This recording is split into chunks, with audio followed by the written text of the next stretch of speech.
தென்னாப்பிரிக்காவிற்கு எதிரான இரண்டாவது ஒருநாள் போட்டியில் இந்தியா தோல்வியடைந்து ரசிகர்களுக்கு அதிர்ச்சி அளித்துள்ளது.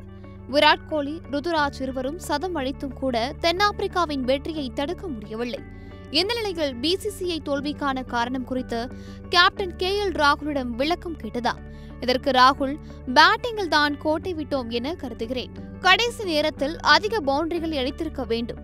ரவீந்திர ஜடேஜா 27 பந்தில் 24 ரன்களை மட்டும்தான் அடித்தார். வாஷிங்டன் சுந்தர் 8 பந்தில் 1 ரன்னை மட்டும்தான் எடுத்தார். இப்படி கடைசி நேரத்தில் இரு பேட்டர்களும் 32 பந்துகளில் 28 ரன்களை எடுத்தனர். கூடுதலாக 20 ரன்கள் எடுத்திருக்க வேண்டும். குறிப்பாக ஜடேஜா பொறுப்புடன் விளையாடி 27 பந்தில் 24 ரன்களுக்கு பதிலாக 44 ரன்களை எடுத்திருந்தால் நிச்சயம் இந்திய அணி வென்றிருக்கும் என்று ஜடேஜாவை கைகாட்டி எஸ்கேப் ஆகிவிட்டாராம். இதனால் விசாகப்பட்டினத்தில் நடைபெறும் 3வது ஒருநாள் போட்டியிலிருந்து ஜடேஜா, சுந்தர் நீக்கப்படலாம் என எதிர்பார்க்கப்படுகிறது.